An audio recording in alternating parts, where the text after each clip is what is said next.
All right, everyone's here. Hey guys, we're live um on our YouTube. Today's June 17th. This is Theory Day. Tomorrow we'll be back in the classrooms. So let's prepare to close out skin analysis, and also lash is going to come on a little later. We're going to close out as so much conditions and allergies for lashes as well. And we're going to jump back onto our next chapter. So today's closing out is going to include a review. It's also going to include some videos. Stay tuned and stay connected to the videos because they're purposeful. In addition, I'm going to give you your assignment for Thursday.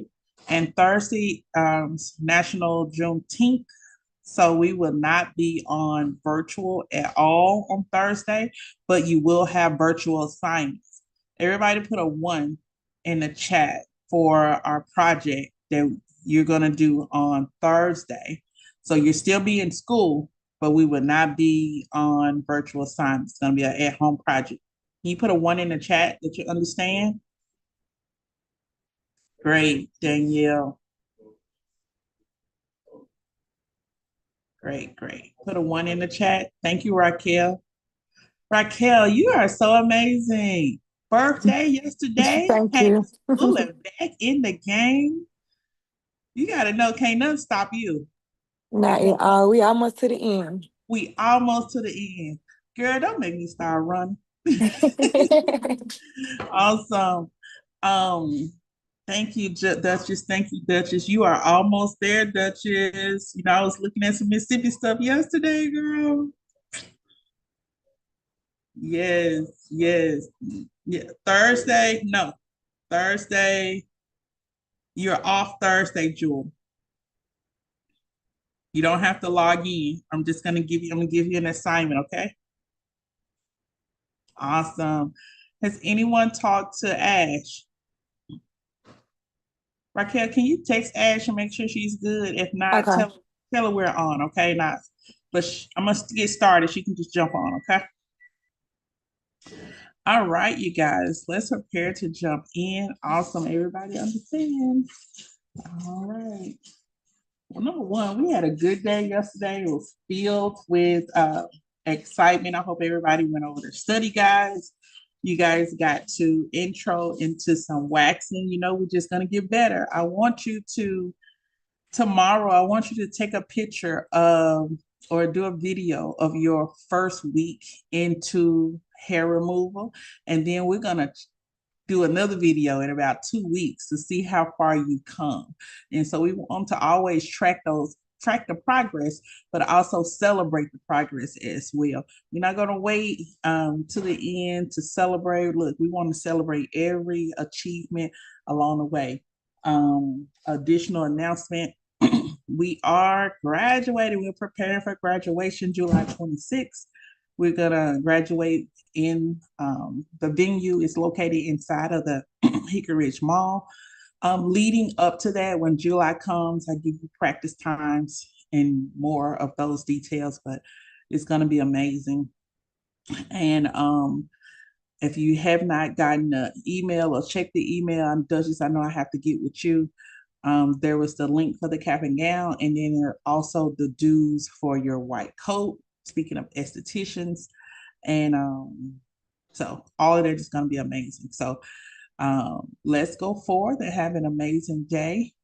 Let's put our thinking caps on, and you're going to need to take some notes, okay? So let me prepare to share. We're jumping into our aesthetics. Where are we?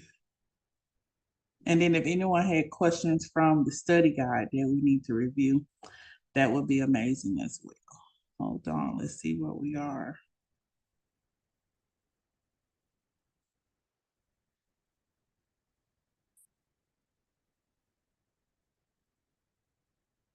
Okay.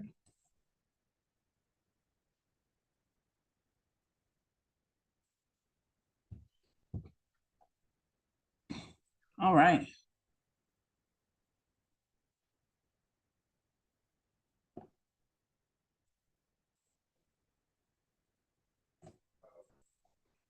All right, just making sure we can share sound because we're going to have some videos in here as well. So just making sure we can share sound. All right, so if you hadn't already known, the skin analysis is it's the foundation. Okay, it's the foundation of what you do. With estheticians, future estheticians being on, your job is to take care of the largest organ. Your job is to make sure the skin is doing what it's supposed to do, whether it's fighting or whether it's being preserved, maintained, enhanced. Our job is to make sure the foundation is good. It's going to start with a conversation and it's going to start with processes, okay? It is not going to be for the weak. And when I say this, it's not going to be just for the individuals who just want to do one thing. I just want to learn how to do a facial. Learning how to do the facial, the physical part is the easy part. Okay. But having the knowledge and background, that is what's really going to take you to the next level. So I encourage you to go further. Today, I'm going to show you an advanced video about skin analysis. And then I'm gonna also introduce you to a company called Zimmets. And they have these advanced skin analysis machines, okay? Almost $8,000, $9,000. And so this is how much the industry, once you're licensed, this is how much skin analysis really pours into your, is a part of your industry. Hold on one moment. You know, this is the, oh no, I'm in class.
Okay, guys, I apologize for that.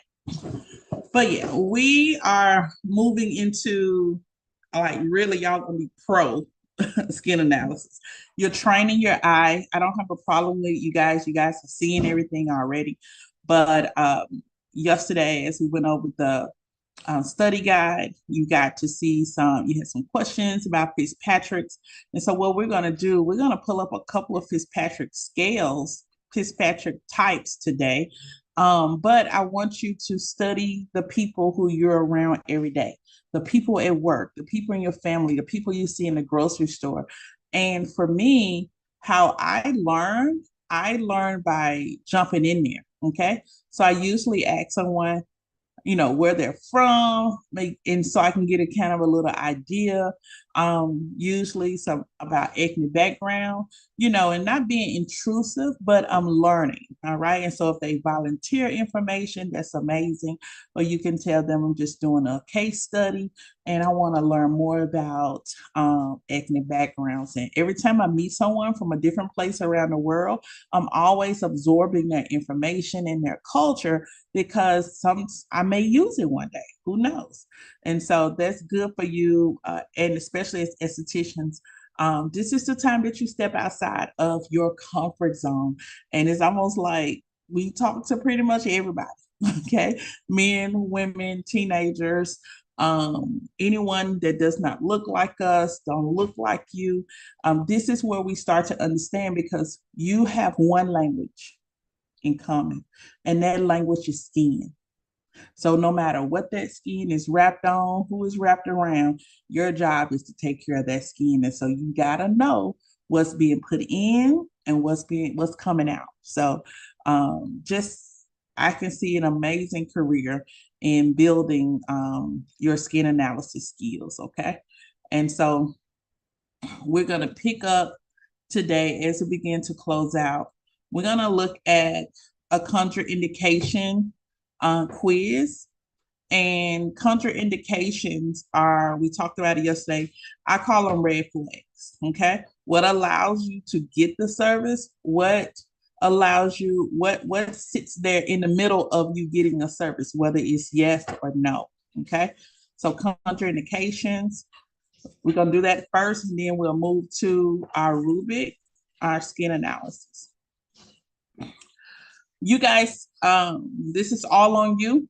I want to see you participate in the chat, or you can unmute. Okay. 5 questions.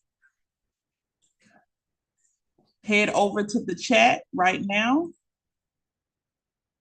Okay. Head over to the chat. It says, what type of treatments are contraindicated for people with metal bone pins? All right. Remember what contraindications are. What types of treatments are contraindicated, red flag, for people with metal bone pins? Is it exfoliating treatments, stimulating treatments, peeling treatments, or electrical treatments?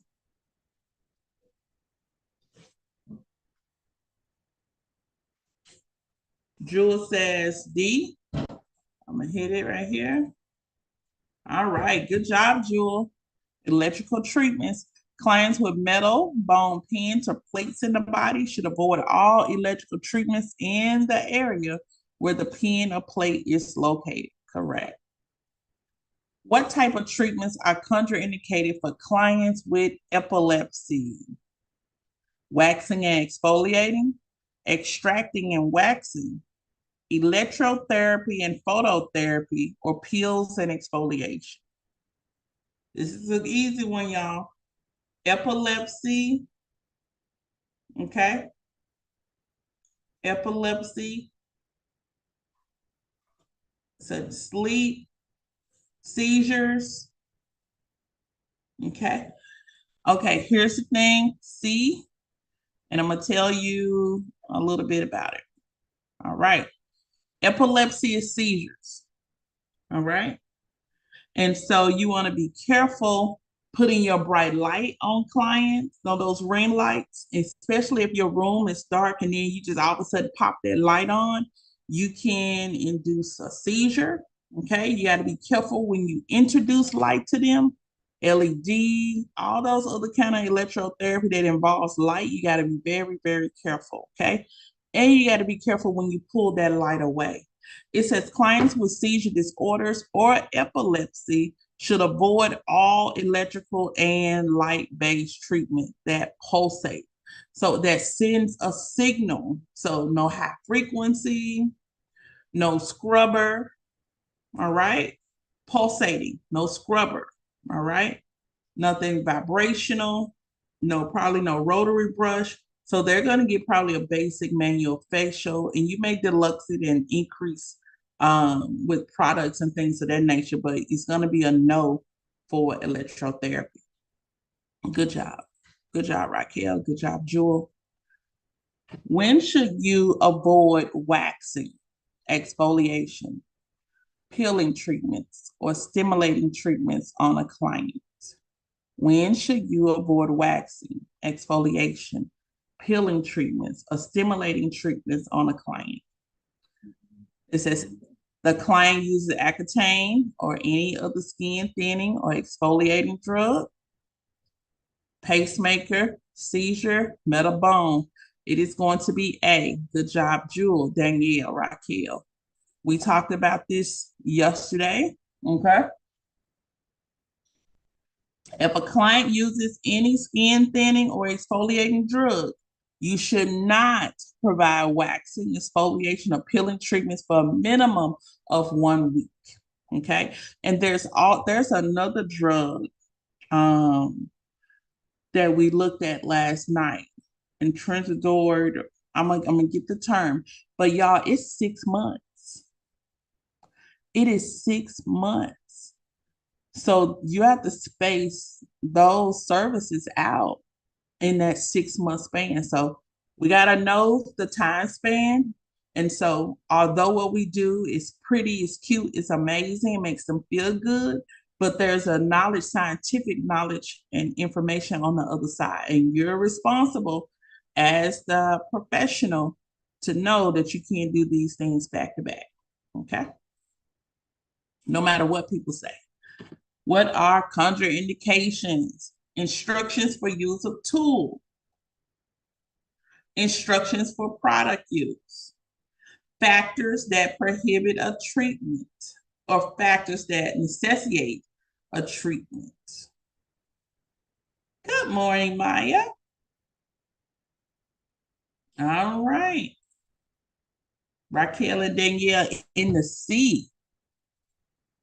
Correct. Good job. Good job. Contraindications are factors that prohibit a treatment from being performed or the use of a certain skincare product being used on a client's skin. Prohibit. That's going to be a key word. Good job, Jewel. Good job. Okay. Last question. What can cause fragile or thin skin? Medications, products containing chamomile, fatigue, overactive sebaceous glands. What can cause fragile or thin skin?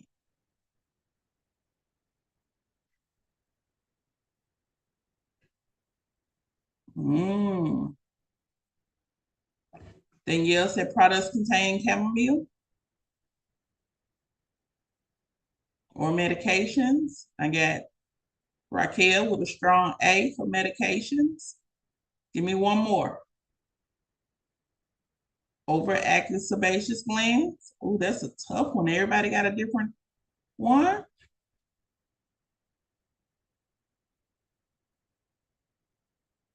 Oh, this is going to be a good one. Okay. I got Danielle with B or A, Raquel with A, Jewel with D. Let's got two variations in A's. Let's see what we got. It's A, guys. Medications. Remember the Accutane. It's a medication. If used, the skin peels, it burns. Can't get a wax service because the skin comes up. Skin thinning or exfoliating topical medication. That's the Accutane. Or other forms of vitamin A can cause fragile or thin skin. Avoid waxing, exfoliation, peeling treatments for a minimum of a week. This follows the last question that we did. So good job. Raquel was a strong A. Good job, Raquel. All right, and made 100. Good job. Teamwork make the dream work, guys. Teamwork makes the dream work.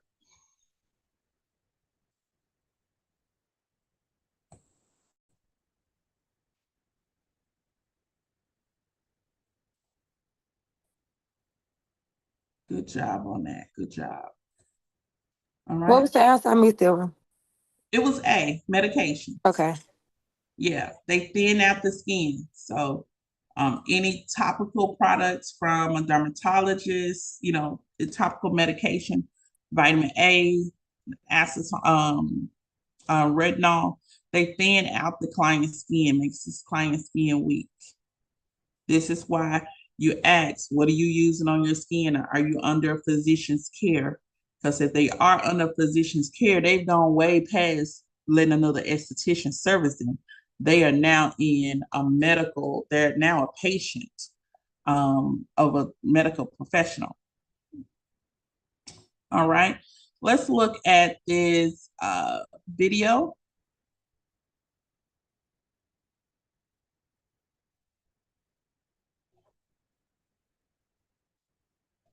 Just to make sure we got sound and everything on. So we're going to start with a basic consultation video, and then we'll move into an advanced consultation video. This is going to be good for our aesthetics and lash professionals that are on the line. All right. And then I'm going to download the rubric for that as well. Okay, everybody hold tight. This is only like 2.5 minutes. Our next video is like 14 minutes. So I'm gonna need everybody to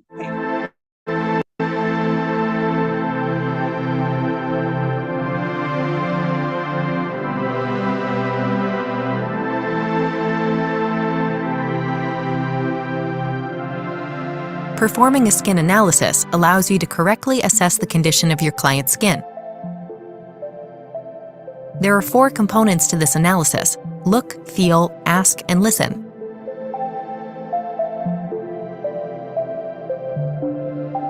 Begin by looking at the skin with your naked eye, checking the décolleté, neck, and face. Using a magnifying or mag lamp can help you get an even closer look. First, make sure your mag lamp is positioned properly. You will want it within easy reach. Before you turn on the mag lamp, make sure to turn it away from your client's face. You will also need to place damp eye pads on their eyes to protect them. Make sure the eye pads aren't too large or blocking any area that you need to analyze. In addition to a magnifying lamp, you can use a Woods lamp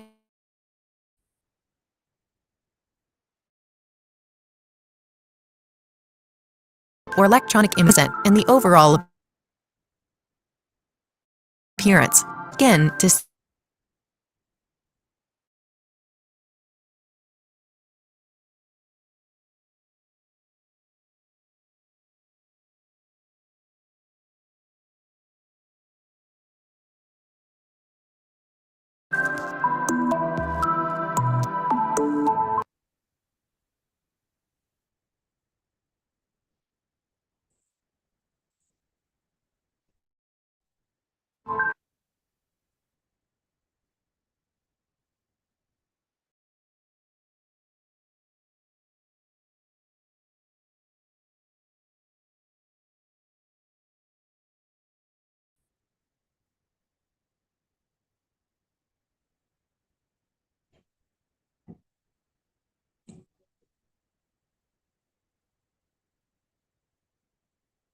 ask your client about their skin and listen carefully, as this information will help you better understand the skin's needs. Be sure to ask about their health and lifestyle. Remove the magnifying lamp from the client's face and turn off the lamp. Remove the eye pads and discard in a closed trash container. Share with your client what you have observed to determine the best treatment plan.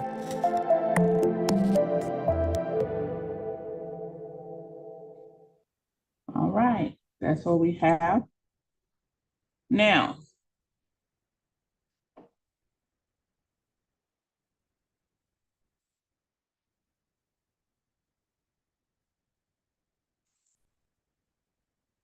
all right, so before we start, ASCP, I need everybody to write it down, ASCP, okay?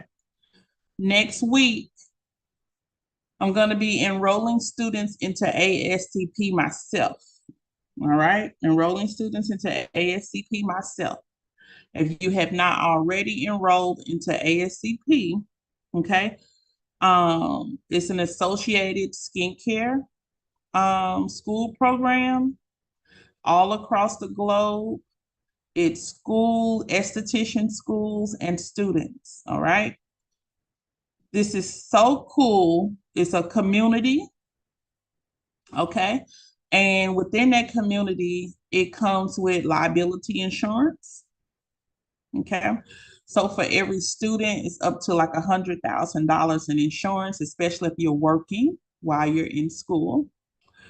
And once you become a professional, there's additional coverage that you can have as a professional, okay? And so you don't hear a lot about our professions having insurance. And so it's good for us to have. Number two, whenever we travel to trade shows and things of that nature, some of the major trade shows, because you're a member, you get a discounted ticket.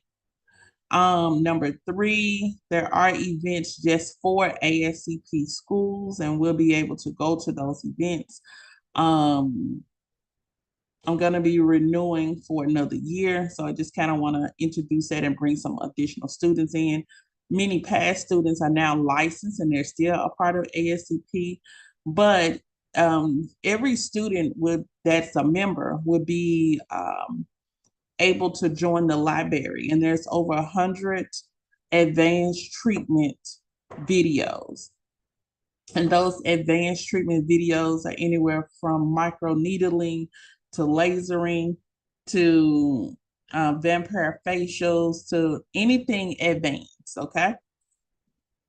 And so today, we're going to watch a video from ASCP, and it is an advanced skin analysis and consultation. It's about 14 minutes long.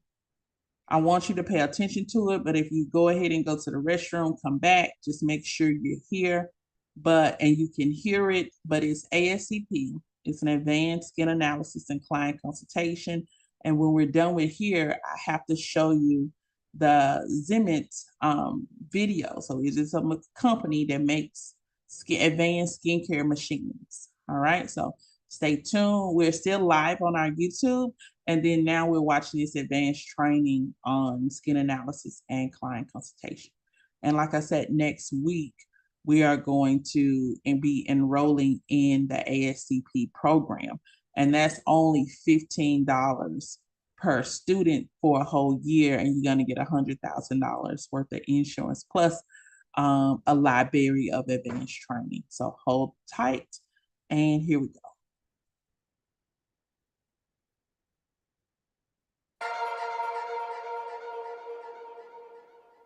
Hi, my name is Tina Zillman from Advanced Rejuvenating Concepts.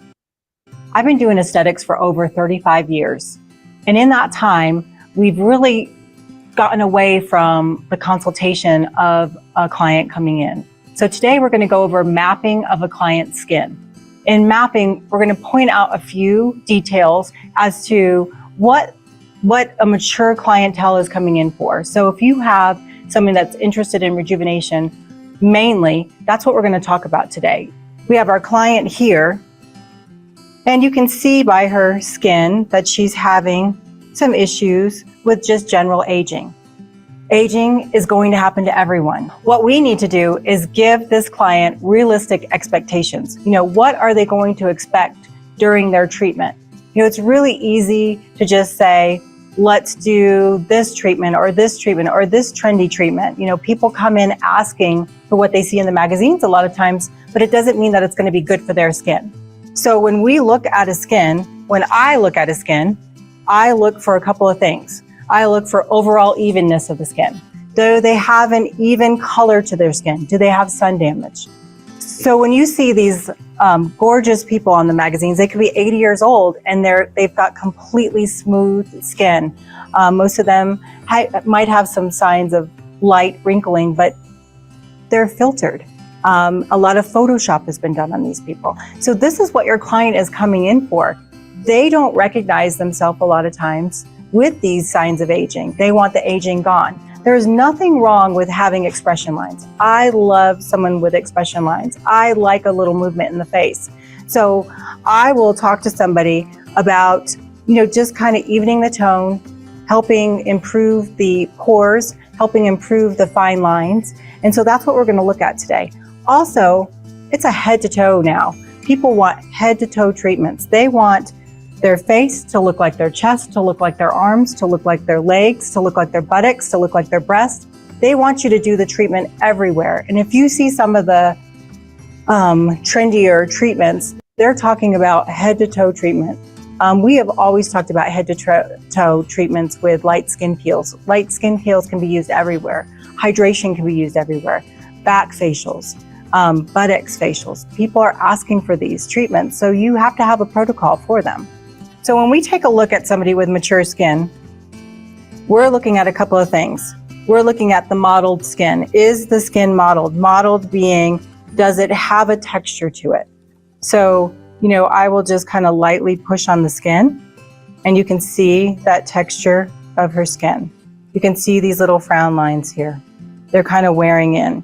A lot of times if you can get these lines before they start wearing in and breaking down that collagen to soften, you won't have that line of running through that brow area.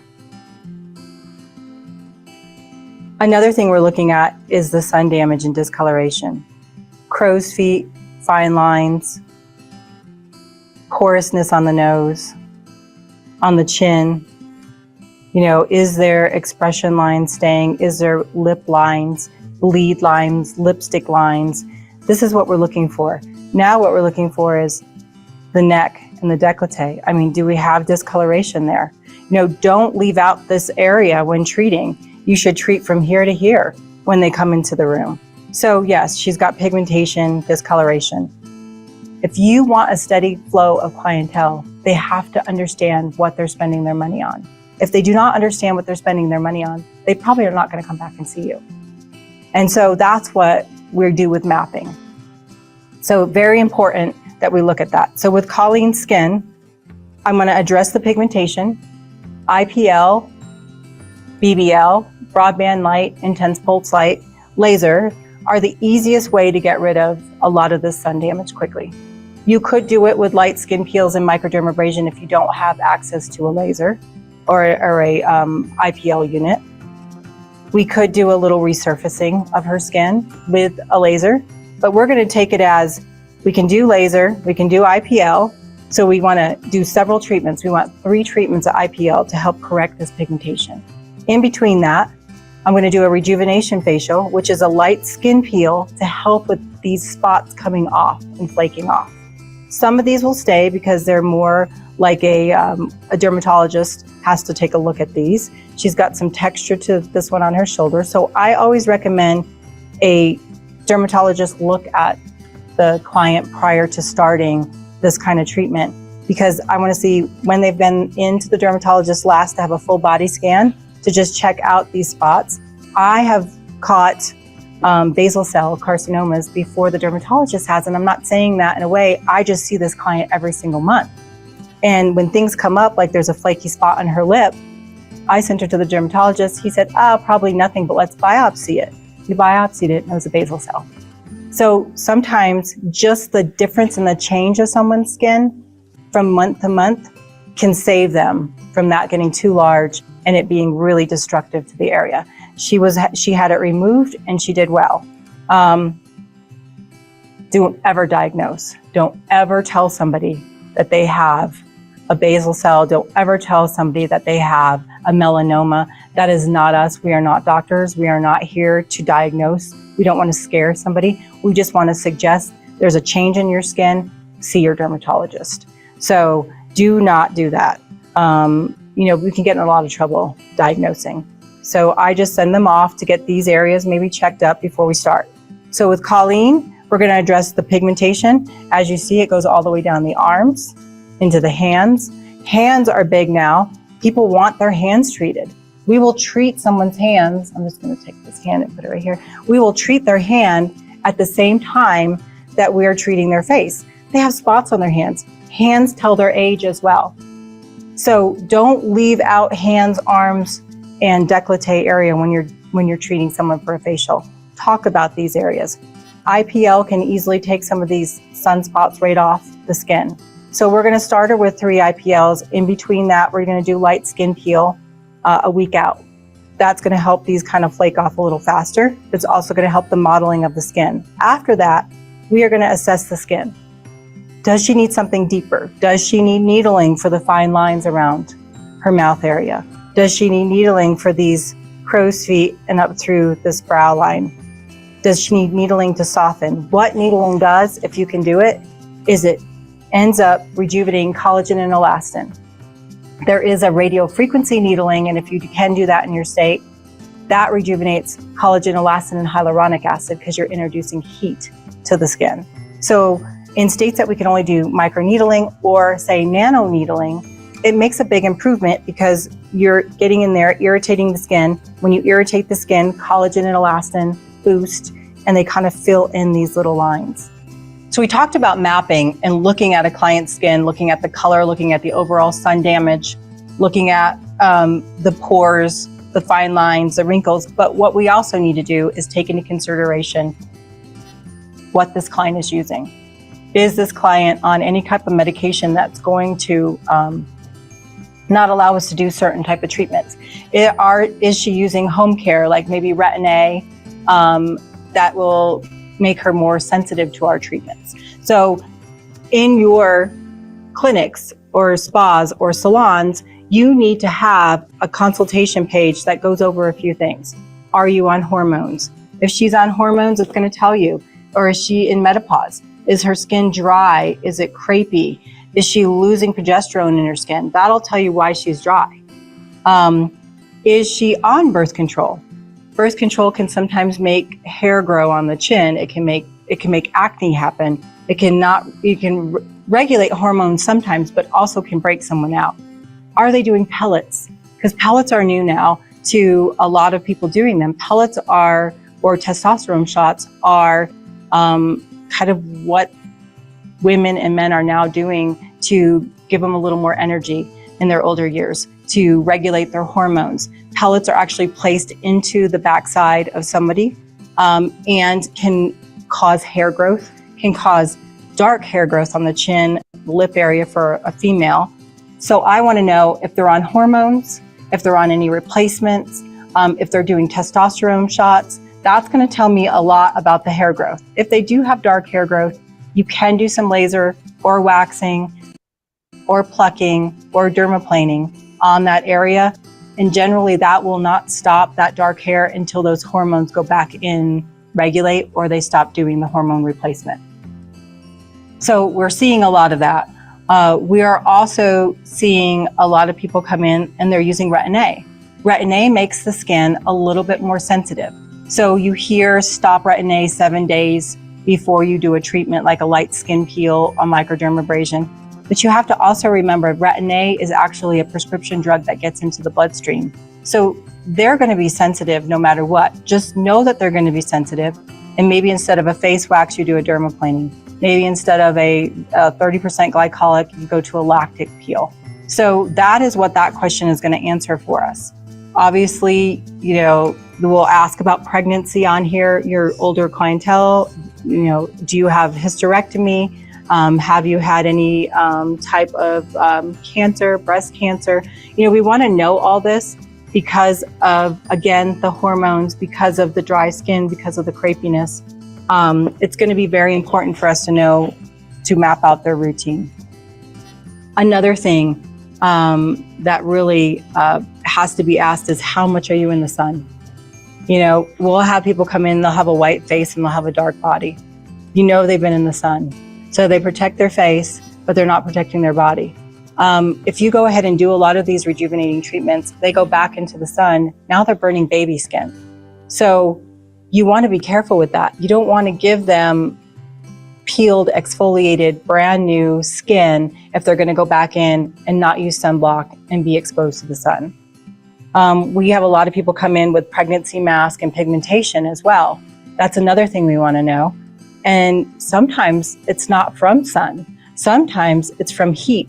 They work out, they do Peloton at home. They have an internal body temperature that heats up and causes melasma and pigmentation. So it's not always sun that's causing some of these brown spots, but it could be hormones and heat. So you have to really ask a lot of questions like that before starting a treatment plan like this. It's ridiculous to have somebody go off their anti-aging. If a dermatologist or a plastic surgeon has given them Retin-A, I will not tell them to go off their Retin-A. What I'll do is I'll adjust my treatment plan accordingly. So I'll just say, don't use your Retin-A for a couple days, 48 hours after we do the treatment, and then stop 48 hours before we do the treatment. I'll know that her skin is going to be sensitive. So like I said, I will choose a lactic acid versus a glycolic, a beta hydroxy versus an alpha hydroxy if I'm going to do an exfoliation. I'll do a patch test first, but I certainly will not do any waxing on her skin. Retin-A does make the skin really delicate, and if you wax, you can tear the skin. I will do a dermaplaning on her skin though, just to get off that vellus hair or any dark hair that she wants. So that would be my choice. Other than that, there's not a whole lot else that really is going to alter our client that we're going to be doing for rejuvenation. But those are some important questions. Another question you want to ask is, have you done treatments? Are you under anyone else's care? Because we have had clients that are almost obsessed with rejuvenation, and they will jump from place to place to place to get what they want. Make sure you assess the skin. Make sure you look at the skin. Make sure you're acquainted with the texture of the skin and knowing if a skin is compromised, knowing if a skin is red and irritated, you probably don't want to put an acid on there. Knowing if somebody's been over exfoliated or using too much product at home, you don't want to put an acid on there. So it's going to be very important that you know the skin before setting up a treatment program for them. And these questions on your questionnaire will be perfect. A lot of your insurance companies provide a questionnaire, but you should have one that's actually made for your spa, salon, or clinic.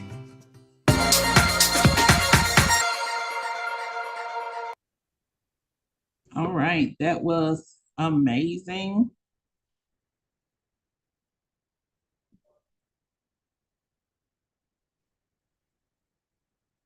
All right, that was amazing, guys. The information that from that one video was a lot of things that we have been introduced to in this particular chapter. A couple of key points. Let's go over to the chat. One thing from each person that you took away from the video. And I love closer to the ending where she stressed no waxing and the things that she could do for the client. But the client has so many other things going on. So let's go into the chat. We got Duchess, Jewel, Ashley, Danielle, Raquel. Let's go into the chat. One thing that you pulled from the video, okay? Something that stuck out to you from the video. Yeah, we're not doctors. Okay. What else? What else?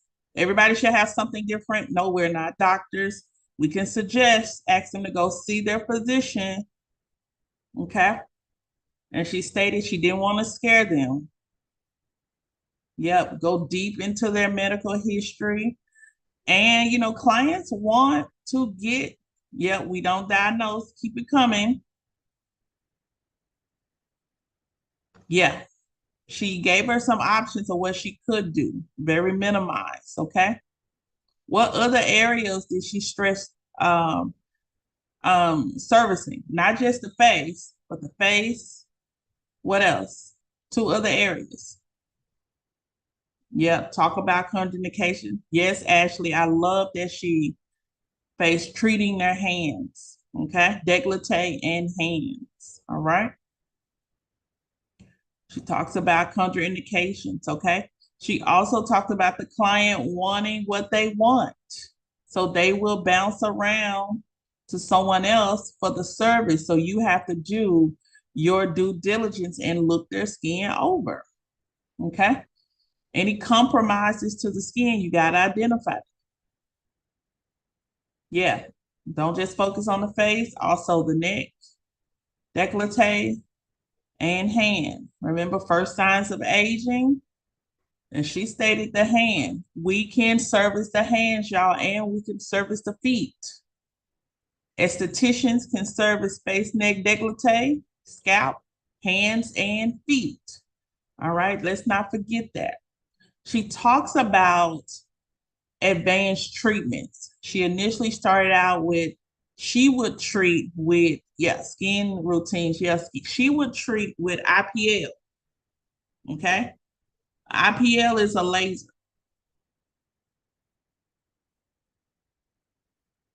Yes.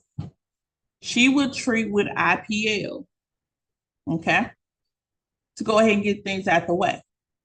If you don't have IPL, which is a laser, internal pulse, okay, an internal pulse laser.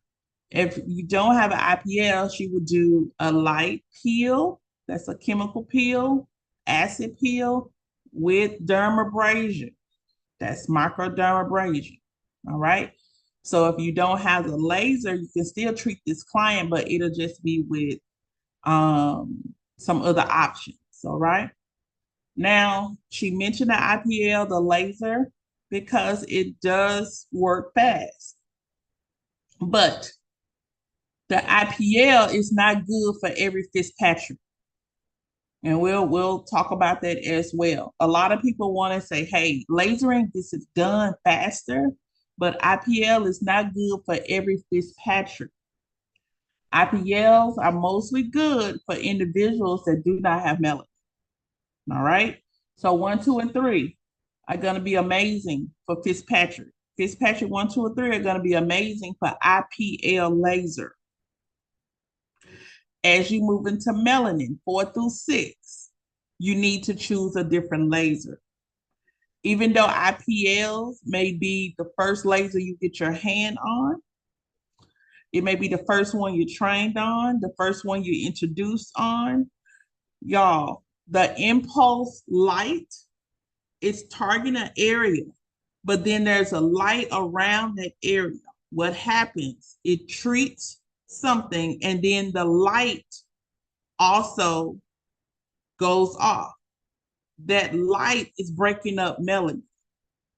So whereas it's supposed to be removing hair, it's also causing the melanin to break up into, instead of being smooth one tone, is now breaking up in their separate little pieces. So you see little pieces of melanin. Okay.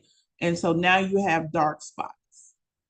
And it could be, I've seen severe cases, and I've seen very nice cases. I've seen cases very small, like, or cases that someone is waiting on 6 months before their skin tone could be back one color.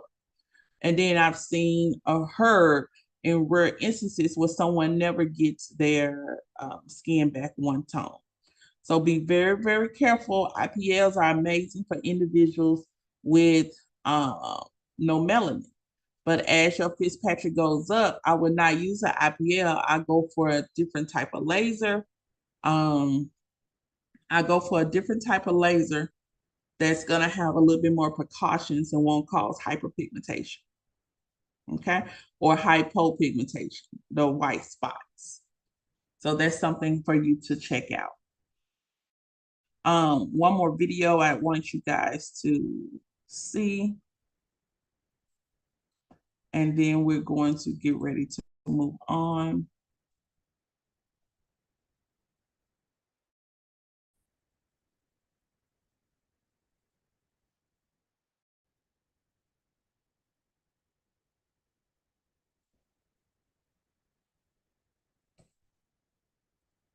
I was going to introduce you to a company. And if you haven't heard of Zemits, okay, Zemits, Zemits. A lot of times when you go to trade shows and you get outside of your normal areas that you're familiar with, you get introduced to new procedures, machines, everything becomes technology based. So I want you to take a look at one of the skin analysis devices that are being used in spas. Thank you, Jillian. Now, AI is a very hot topic right now. It's even within the skincare industry. Pearl Skin Studio, the sponsors of this segment, is back to explain how it's used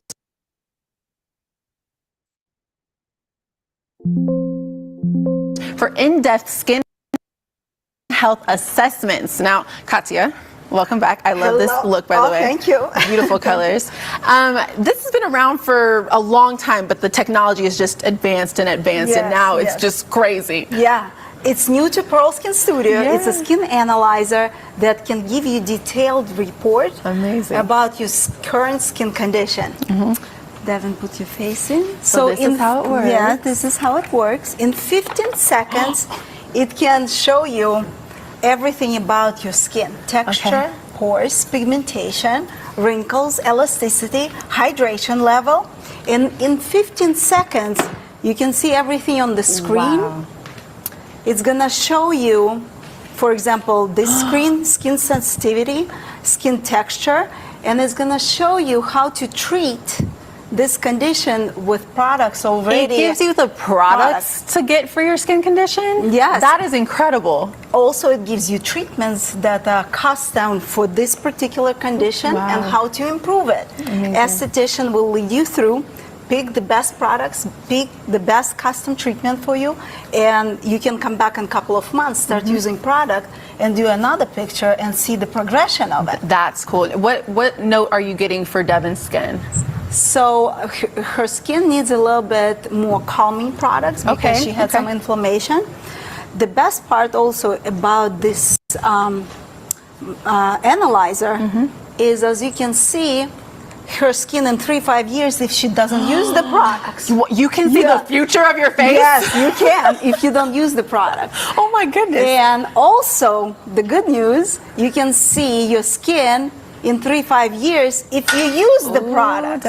So guys, if you're gonna use those products, look at the difference. Yes, guys, if you have skincare products at home and you're not sure if you paid money for some products that give you results, bring the products into Pearl Skin Studio, get skin analyzer working its magic, and then find out if the product's really worth the money that you paid. That's amazing. Yes. Wow. So can someone book a skin analysis and then get a treatment right after? Yes, it's possible. It's best to come and get a consultation first, so we can create custom treatment plan or custom products that are good for that particular condition. Amazing. And that's it. Wow. It's magic. Between you two, this is magic. Yeah, if you're coming to see magic, Katya and have this as well, you can't go wrong. So thank you to Pearl Skin Studio for sponsoring this segment. Give them a call at 702-525-5504 or visit their website, pearlskinstudio.com. They also have a special offer, the Zymtis Skin Analyzer, free during July and August. That is incredible. That normal price is $50. Do not miss it. Jillian, I'll send it to you. All right. So just taking a look at skin analysis, it's bigger than what you see. We're just doing a minor introduction to it. But y'all, it's amazing. They're using AI. And that type of skin machine has been around for a while, and now it's just advancing. It's just advancing. And so even if you have, just say you have trouble as an esthetician doing analysis, you're not really putting things together, it would be, I would suggest to get you something in that family to help you analyze. And it also builds conversation between you and your client base. It also builds conversation for you to sell retail and to book and solidify those treatments. Okay, so sometimes clients need to see it, and she said they can see it 3 to 5 years if they don't follow good treatment for their skin, and 3 to 5 years if they do. A lot of time people are afraid of what's before them, and they don't remember this industry is about individuals wanting to look good and feel good. That is the key for those older senior individuals. They want to look good and feel good.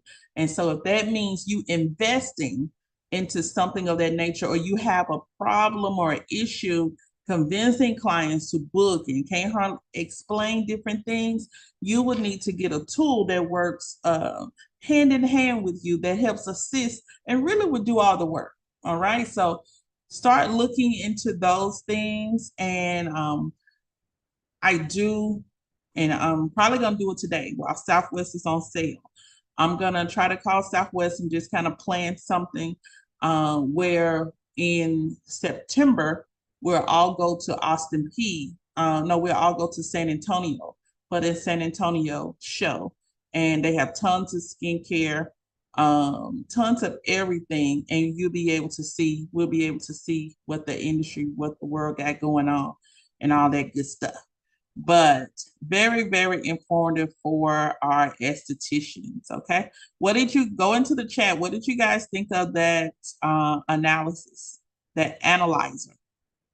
What do you think? It's bigger than you just having conversation. What do you think of the analyzer? I'm going to prepare for our lash specialty. Go into the chat. Y'all give me at least 2 or 3 comments. What do you think of that analyzer? Thumbs up, thumbs down, good, bad, don't need it, you need it, great add-on. What you think?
The whole time I'm talking and I'm on mute.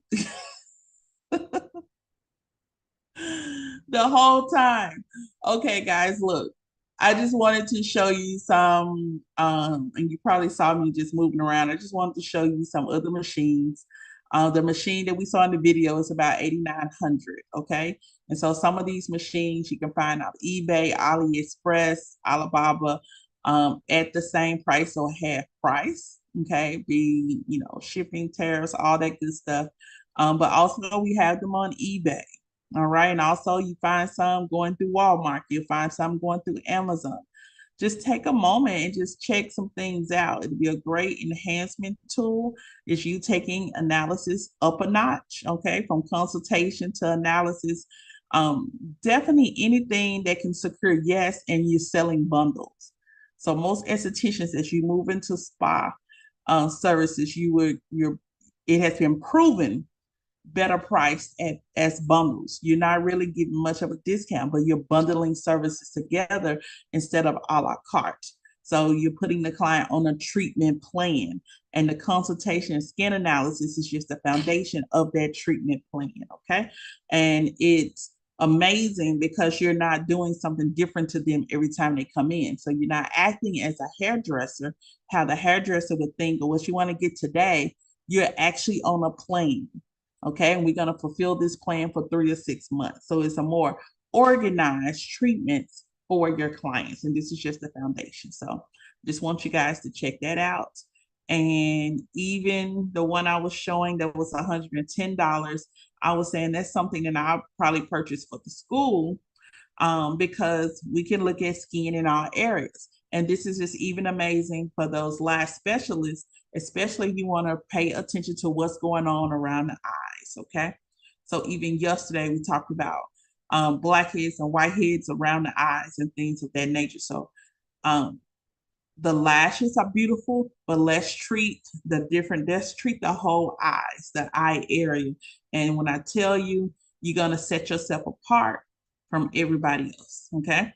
Having more in-depth consultations, just building a better foundation and treating an overall area is going to be key. All right. So stop share on this. We're going to move into our aesthetics course. My aesthetic students can stay on, or you can choose to log off. Once I get the aesthetic course up, I'm going to give you your assignment for Thursday. All right. So give me 2 minutes and we're going to get aesthetics. We're going to get a lash specialty set up. 2 minutes. Okay. 2 minutes, 2 minutes, 2 minutes.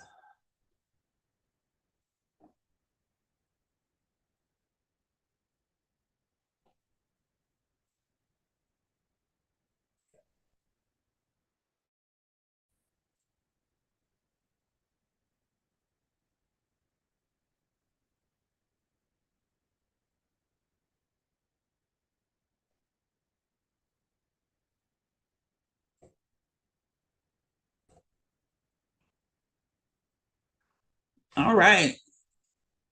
So now that we have our lashes, our lash course set up, we were closing out disorders, diseases, and allergies of the eye, and we're going to move into chapter 4. All right.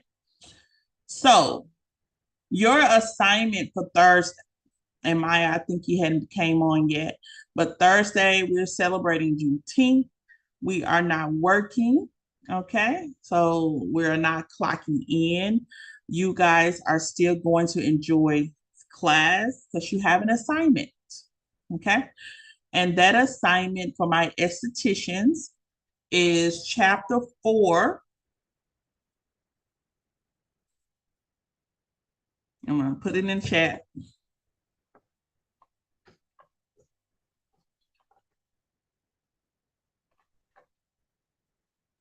Diseases, disorders, and conditions of the skin.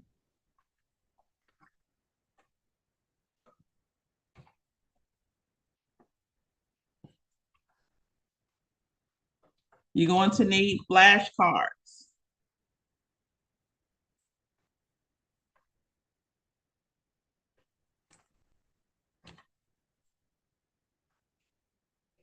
Chapter 4, diseases, disorders, and conditions of the skin. You're gonna need flashcards. Okay. For lash specialty,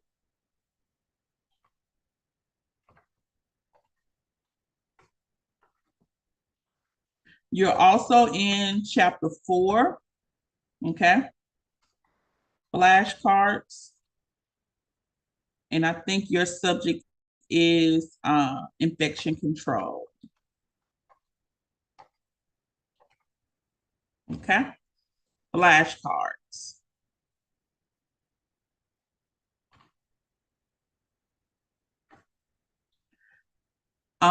This is flashcards for chapter 3, lash specialty. Okay. And every course, whether it's aesthetics, cosmetology, or lash specialty, manicuring, every course, you'll just click on the box, open it up, and go down to flashcards. Okay. For lash specialty, chapter 3 has 16 flashcards.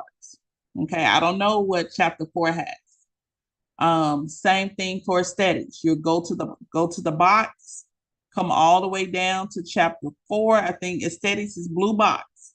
Go to the blue box, chapter 4, and go to flashcards. Okay, you're gonna do the definition on the front, and you're going to do the term on the front, definition on the back.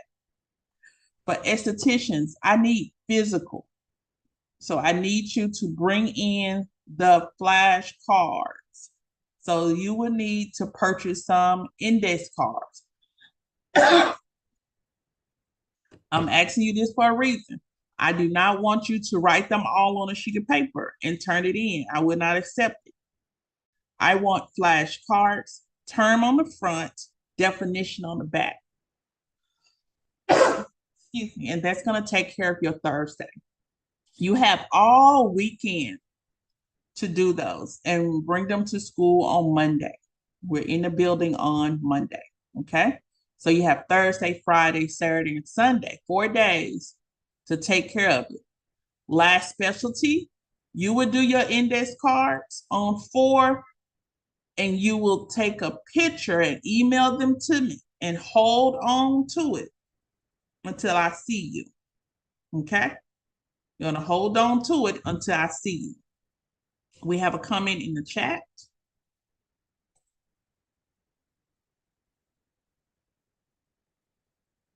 You know, I forgot about Friday. Yes, we are in the building Friday, but I'm giving you to Monday to have those flashcards done, okay?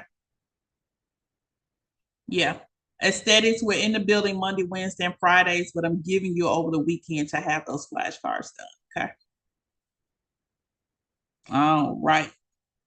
And Friday, we want to work on waxing. Yes, Ashley. Yes, you're still in class.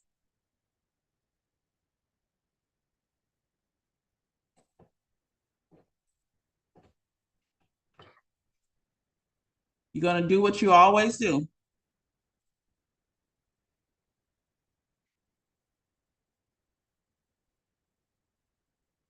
Have you already did them for chapter 4, Maya?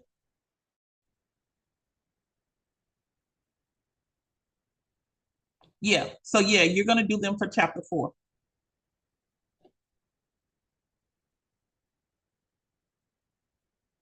Okay. I will go back to the chat in a minute, but yes, ma'am. And you also can text me after this if you need some clarification. And Jewel,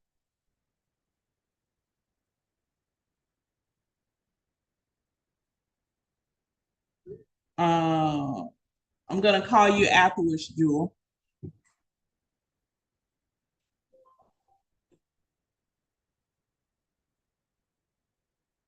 Awesome, awesome, guys. Awesome, awesome. Okay. Okay, so last specialty and aesthetics, we ride along with them. If you hanging in, right along with them. A sty. Have y'all heard of that when you were younger? A sty. You had one, seen one before. a sty. And so we're going to go over these terms. Remember, terms are going to be essential in you passing your exam. Knowing when you see the word, knowing what it relates to. Okay. Not saying you have to remember it word for word, but knowing what it relates to.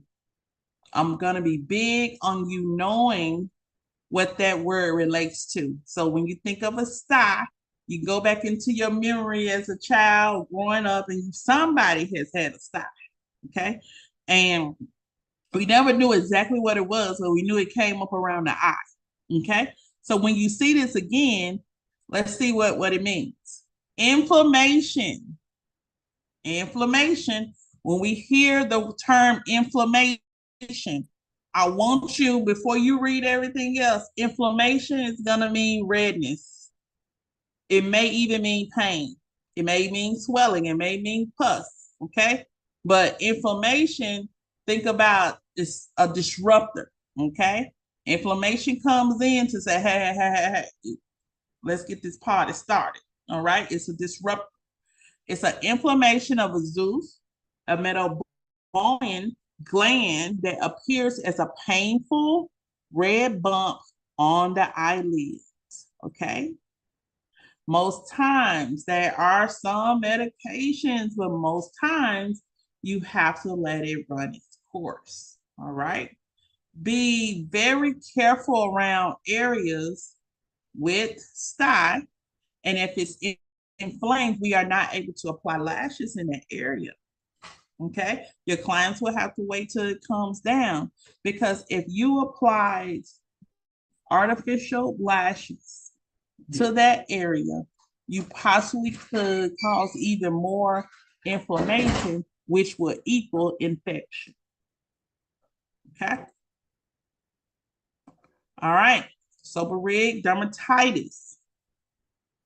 We can associate this with skin, dryness, itchiness, flakiness, skin condition, chronic inflammation of the sebaceous glands. All right. So that means we got a real issue with the sebaceous gland. It's often seen as red, dry, or oily. Oily, scaling, crusting, stubborn dandruff, and or itchiness. All right. So you have a lot of symptoms that could be going on around a client's eye. Okay. And really, somebody could have this around their hairline and it comes all the way down to the brow and starts to affect the area around the brow and temporal, all the way around that skin around the forehead area. And so be very mindful of that. Contact dermatitis. Okay, still talking about derma is skin. So we contact dermatitis. We're still talking about some drying or flakiness in that area. Okay, skin inflammation. When we hear about inflammation, your mind should go to redness, pain. Okay, redness, pain caused by contact with certain chemicals or substances. So are you saying chemicals? What do we use around our eyes and eyebrows and in that area? What chemicals, go to the chat, are we using around that area? What chemicals and we're honest, what chemicals are we using around the eyes and brow areas? Skin inflammation caused by contact with certain chemicals or substances. Let me tell you, we used to get relaxers. If you're still getting relaxers, chemical burn. Chemical burn. Okay? That relaxer used to burn our skin. Chemical burn. What are we using? Chemicals or substances around the eyes and brows. Guess what?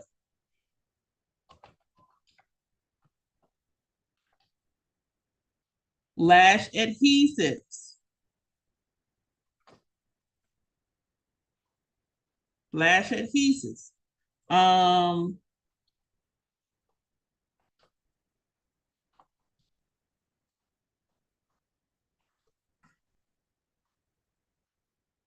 Brow lamination product.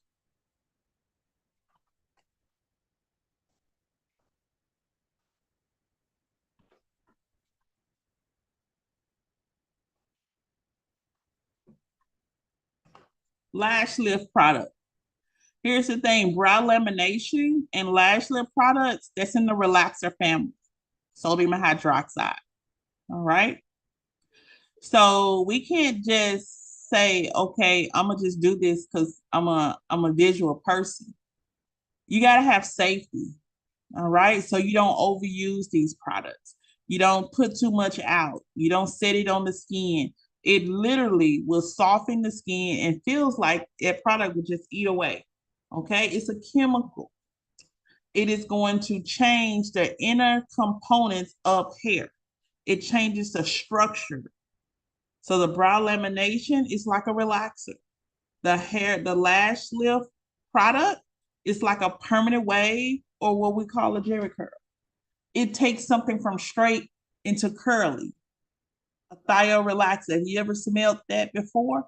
That simply is a component of what that product is. It's a byproduct of it. Okay.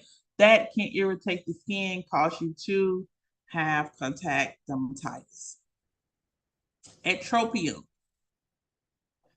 causes the eyelid and lash to turn outward. Okay. Usually the lower lids involves loss of elasticity of the eyelid tissue. Let's let that soak in for a minute. So now the eyelid is loose, it's wrinkly. Okay. And it may require surgery to correct, which means what type of surgery, Ms. Cox? Tightening, a tightening service. People get that all the time. And they get the surgery all the time so that area can tighten up. Okay. Eyelids and lash to turn outward. All right. Usually the lower lids involves loss of elasticity of the eyelid tissue and can require surgery. Entropium causes the eyelid to fold inward. To me, this is the most dangerous one. Because now it feels like your eyelid and lashes are turning in, whereas they're supposed to turn out. Okay. Can you imagine the irritation of that lid and lashes rubbing against your eyeball? And you have all that dirt and protection that you're supposed to have that the lashes protect, but now you find that area is folding in and the entire line of lashes to touch the cornea. Can you imagine a row of lashes folding in, touching the eyeball? Super irritating. I'll be crying. Super irritating. Can scratch the cornea, involves loss of elasticity of the eyelid tissue again, and requires surgery. Okay. That's something we need to check out. This is stuff that we see all the time. Remember, we can't diagnose, so we definitely got to say, hey, it would be good if you go get this checked out. And definitely when it comes to different things, look at your contraindications about applying lashes to these individuals.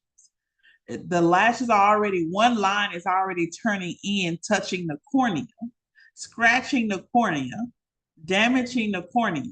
And think about individuals that are getting lashes younger and younger. And then think about the individuals who are abusing lashes, which knowing they shouldn't be getting them, but they're getting them. And then also the abuse is putting extra weight. So making them so volume focused that the eyelids are so heavy. So you already got an issue with the eyelid. It has no elasticity. And so it's there, but folding in. And then you put the weight of all these other lashes. See, that's the difference between someone who's educated and getting licensed versus someone who's just looking at some videos. Okay. Sensitization. Okay. We look at the root of it, sensitive. I always ask my students, don't say burning to the client, say sensating. Okay. Let's look at what it means. Allergic reaction created by repeat exposure to a chemical or substance. I told you what are the chemicals that we're using in the eye area. I said lash adhesives, brow lamination products, lash lift products, okay? They're all a chemical that you use to enhance your services. Some other chemicals that you would use would be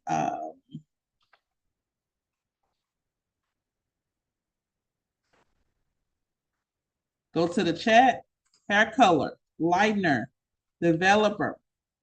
Okay, we're talking about lash tinting now. All right, some people use lightener bleach on their brows, on their lids. Some people use just the coloring, the hair color, to make them darker. Okay, and they mix with a developer. That when you look at brow tinting, it has a colorant and a part two developer, like a white cream. When you mix those white creams together, there's a chemical reaction that happens, okay, called oxidation. Oxidation happens and says oxygen is being released to break down your hair, your chemical bond in your hair, to cause it to change colors. All right. That oxidation process could smell, it could be fumy like, but they usually will pack a very light developer in that white cream. But that white cream could go, guys, from 0 to 150. And most of the time on hair, we don't go above 50, 40 and 50. And if someone is using 50, they're really extreme. Most people of color will probably not go past a 30. So you can imagine it goes all the way up to 150. Okay? Very dangerous. 30 is dangerous. So you can imagine as it multiplies what happens to that product. Okay? And so that's the even dangerous chemical around that area. That if you are careless when putting that tint on, that tint goes on the hair, remember? Your skin could have a different reaction to that tint. And you do have some people that are allergic to hair color. So if a client is coming to you wanting some tint on the brows, you should ask a question: do you get hair color? How often do you get hair color? What kind of hair color? And how does your skin usually react? Because it's usually going to react the same if you put it on the face. So if we are coloring the hair and then we're putting excess color on the skin as well, the skin can really fight against it. It could send you a message like redness, inflammation, swelling, to say, I don't like that. Okay, so you got to be very, very careful about that, estheticians and lash specialists. Allergic contact dermatitis. We're still talking about inflammations on the skin. This is now an allergy to an ingredient or chemical, usually caused by repeated skin contact with the chemical. So this is something you're probably going to see a lot. They may not be allergic to the hair color, but they're allergic to the main ingredient, okay? The super active ingredient. They're allergic to that, all right? And so for one instance, there's what we call aniline derivative.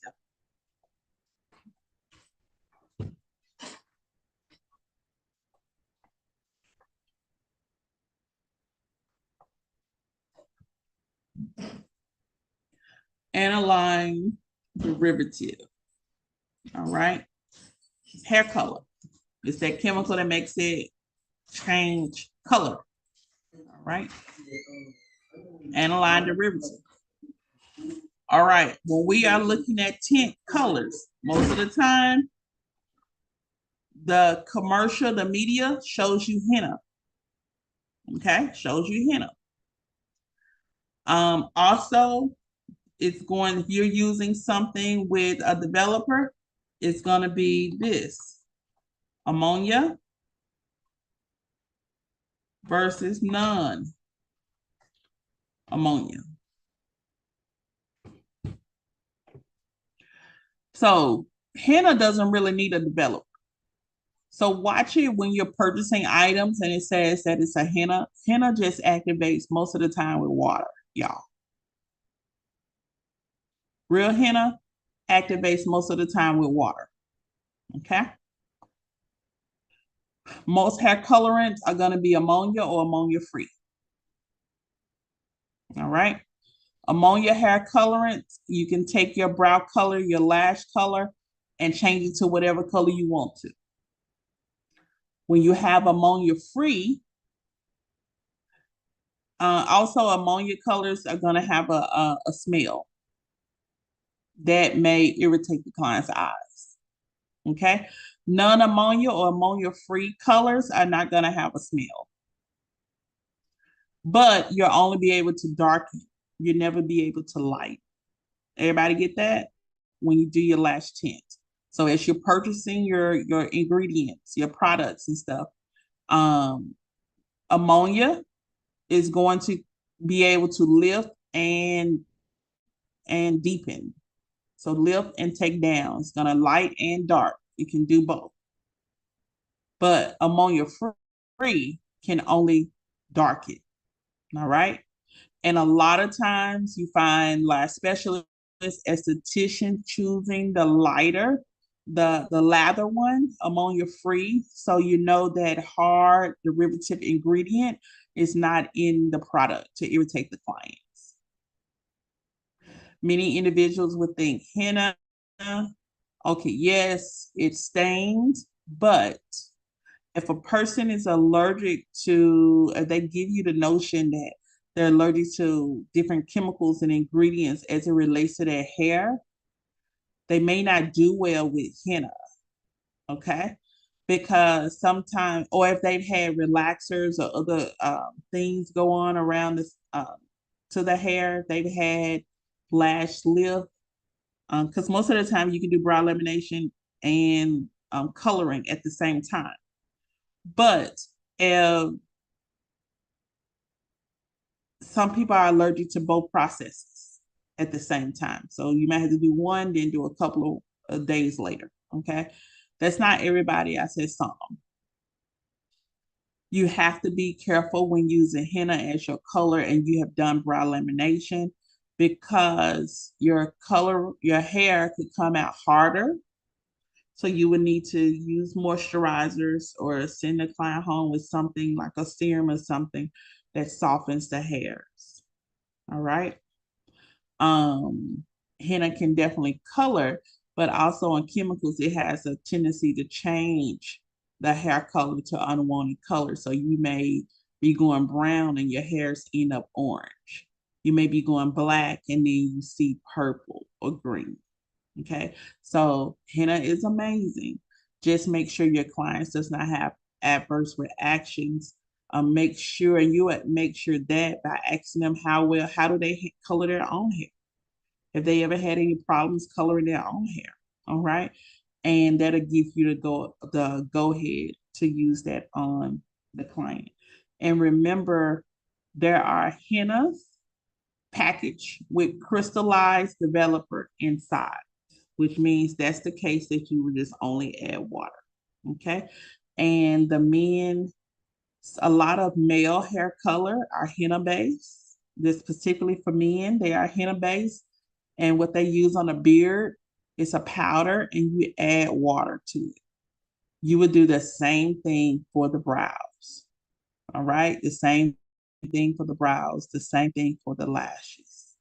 And so can't wait until we get to actually do those, and we'll start doing those. We're on some waxing this week. Next week we'll have waxing and maybe some brow lamination and stuff like that.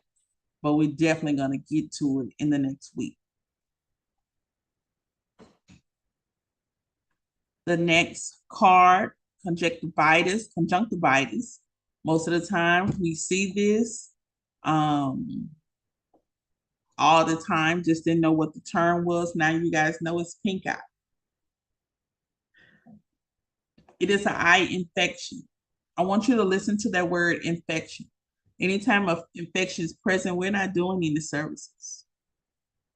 Okay?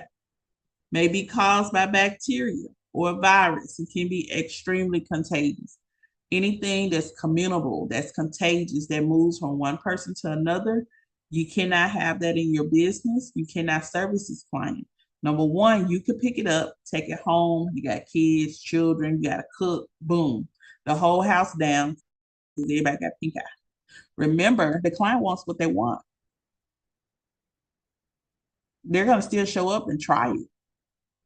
If you don't catch it, or you're just saying, I need to get the money, you definitely got to deal with the consequences of maybe taking it home. And then maybe passing it around to other individuals as well. All right. So pink eye is an eye infection, extremely contagious. We are not servicing that in a salon or a spa. Ocular herpes. Okay. Anytime you see ocular, we're talking about the eye area. Okay. We learned in aesthetics, herpes simplex 1 is what you can service. Herpes simplex 1 is what you can service when it's not on breakout. Herpes simplex 1 is simply fever blisters. All right. Now we're finding another herpes, and it's ocular herpes. So let's tune in. Herpes around the eye area. Let's see. Contagious infection of the cornea, retina, urea, caused by herpes simplex virus. Bam. So you telling me herpes simplex even 1 can also cause herpes in the eye area? Let's do some more digging, okay? And we'll pick this back up next week, but I'm curious. Let's do some more digging. So herpes simplex virus. And so now you have ocular herpes, all right? I do know from waxing, you can transfer if you're using the same stick and someone has herpes simplex 1 and you're doing the lips, okay? You can transfer. Okay, be safe. Okay. You can transfer from the lip to the brow area. And I've even seen people who are also doing body waxing, intimate waxing, transfer from one area to the brow area.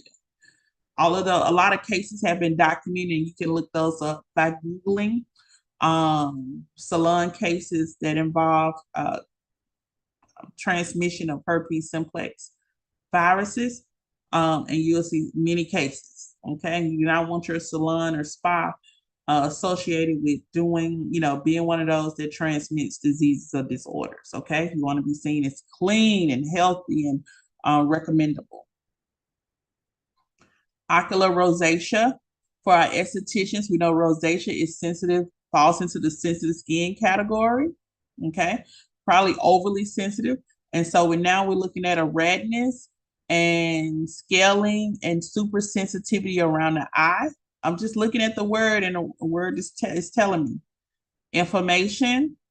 When we see inflammation, redness, pain, okay, of the skin surrounding the eye, appearing as red, swollen, highly sensitive eyelids or skin, possibly with broken blood vessels and acne-like bumps. That's what I want you to know. We know what rosacea, and we're going to see rosacea in our next chapter for aesthetics. So this is a sensitivity that surrounds the eye area, the eyelid. The skin is already thin. You're probably talking about thinner now. Probably even some itching, some swelling. Probably I can't wear any eyeshadow. Okay, it irritates me so much. You probably ain't gonna be able to use put on any lashes. All right.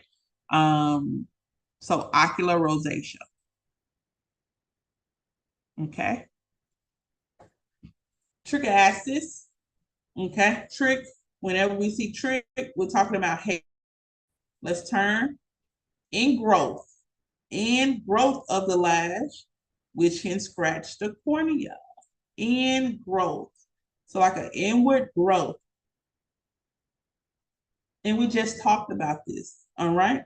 I don't know, have you guys seen this before? So definitely when we see it, I'm not putting on heavy sets of lashes for this particular client because it's going to weigh the lid down and push the ingrowth of the lash in deeper into the scratching the cornea. All right. If this person gets lashes, it's going to be classic and very light or none at all. My goal would probably be to lift this person's natural lashes. So to take this person's lashes and try to lift them up rather than adding on to them. Demodex, we saw this. It's a skin scabies, okay? It's like a skin lice. It's a scabies. Let's turn. Contagious condition, microscopic mites burrow into and live inside the eyelash. So now you got itch mites, skin mites, scabies that are living in the eyelash area. These are little bugs, y'all. You got eyelash hair growth and potential blindness. Now, we all know we don't go over everybody's house. We don't put our head down on everybody's furniture. In certain hotels, I want to stay in on vacation. All right. It is certain things. Be aware, be aware, be aware. There are so many reasons individuals will have something like this, and there is probably more of a relevant cause. If they potentially have it on their skin, they could potentially have it in other areas as well. Most of the time in the cavity of their underwear, in the straps of the bra, the traceable straps of the bra underneath the breasts. Individuals who may have laid on couches and things of that nature, individuals who do not clean their sheets, who do not disinfect and clean their mattresses, individuals who just may live in an infested area. All right. Wearing lashes too long. Repeat, wearing lashes too long. Over abuse of adhesives and maybe using rubber adhesives. So many reasons why a person could have Demodex. But it says contagious. So I'm not servicing a client with them. And you're not either. Okay? Because one, we can transfer from person to person, and we don't want to be associated with that. Chalazone, swelling or lump on the eyelid that is caused by the buildup of materials within the meibomian gland. All right. So the key thing is going to be swelling. You see this unrecognizable bump. It's like, why is that there? It ain't doing like what's going on? It shows up.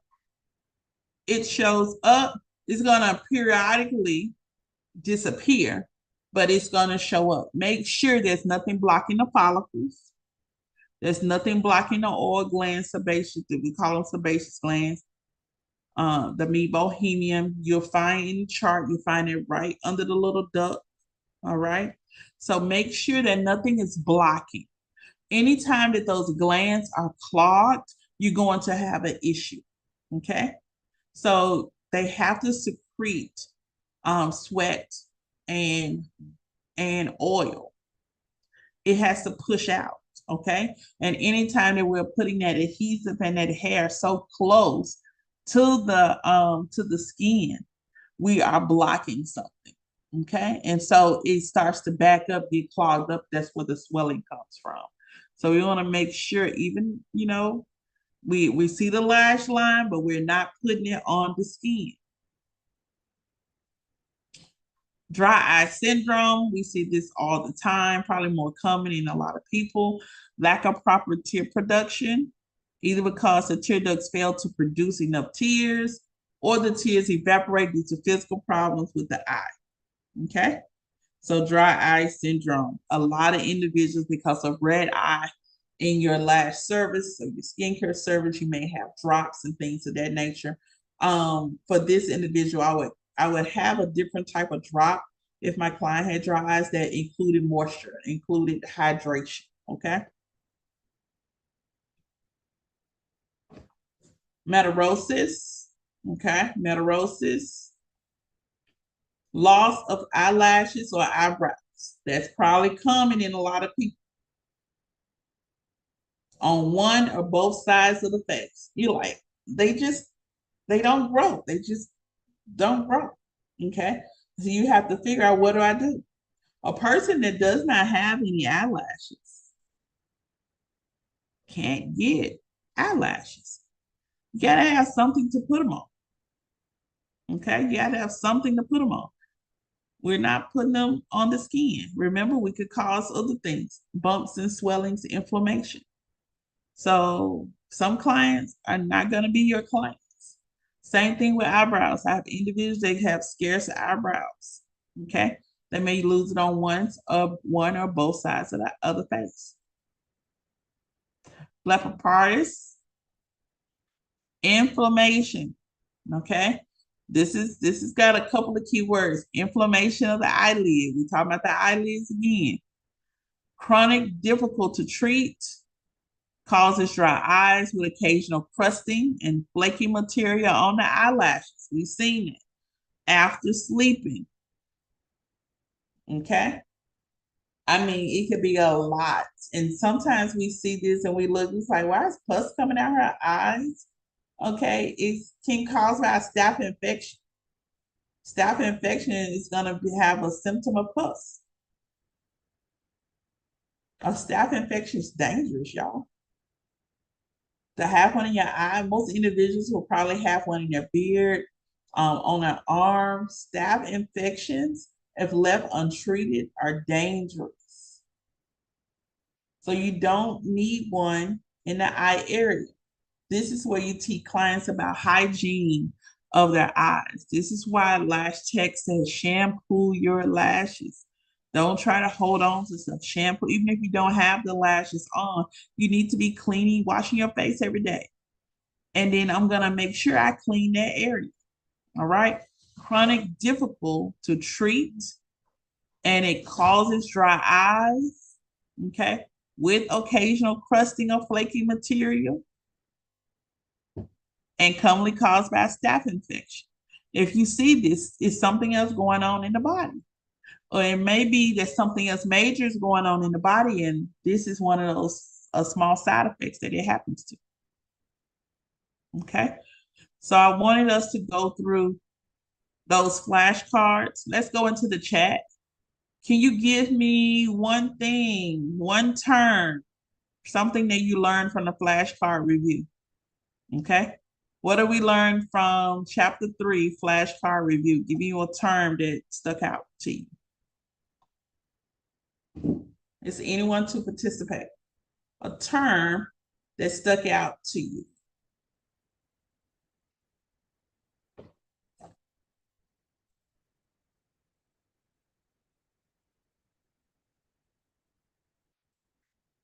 Go into the chat. A term that stuck out to you. May have been a relation to something. Was it something related to herpes? Was it something related to dermatitis? Was it something related to ocular rosacea? Was it the inward growth or the outward growth of the lashes? The actual lashes growing inward that scratches the cornea. It was at the style.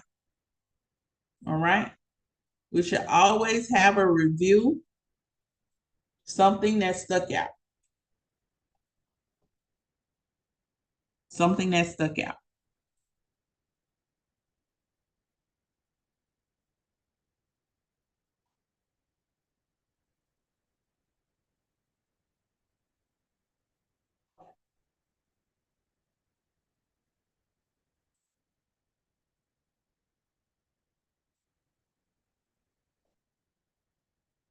All right, Maya.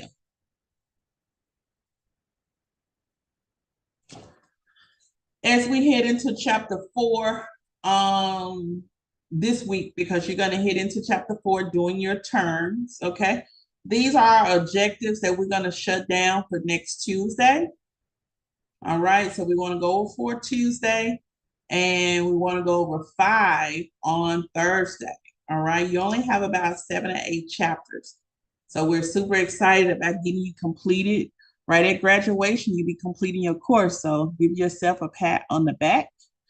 When you look at learning objectives for chapter 4, number 1, we're going to explain why eyelash technicians need to understand client safety and infection control. 2, review the basics of infection control. 3, employ proper hand washing technique.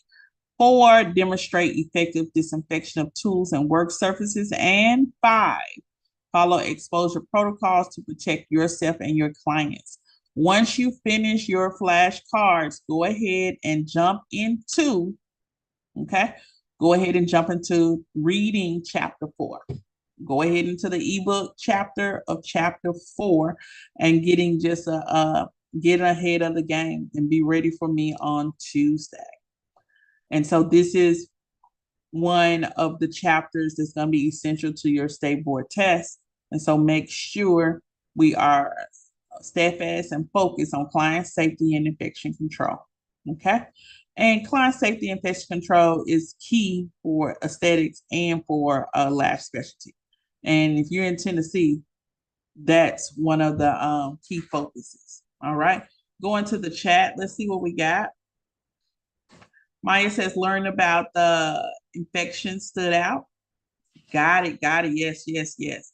And you'll be able to work better, building your expertise. It's just building your foundation. It may seem like a lot of words and things like that, but you're going to come out on top. All right. You're always going to come out on top because you're bringing value to the client by the knowledge that you know. Okay. And you'll see that never leave you. It's going to continue to grow. And I hope that hunger for more knowledge grows and grows and grows as you become licensed and travel and do all the things that you do, that you're looking at things in a different aspect. And that's for my estheticians and lash specialists. All right, y'all, that's going to be it for today. Tomorrow, I'm going to see my estheticians back in the building. All right, we got a lot of stuff to do. Make sure you review that study guide that you got yesterday. We're going to knock that out first thing in the morning. Then we're going to go into hair removal. I'm going to see if I can give me a couple of models. But remember, tomorrow we need underarms. So bring your underarms for waxing tomorrow, okay? Y'all have a blessed and amazing day. I will see you guys when I see you. All right.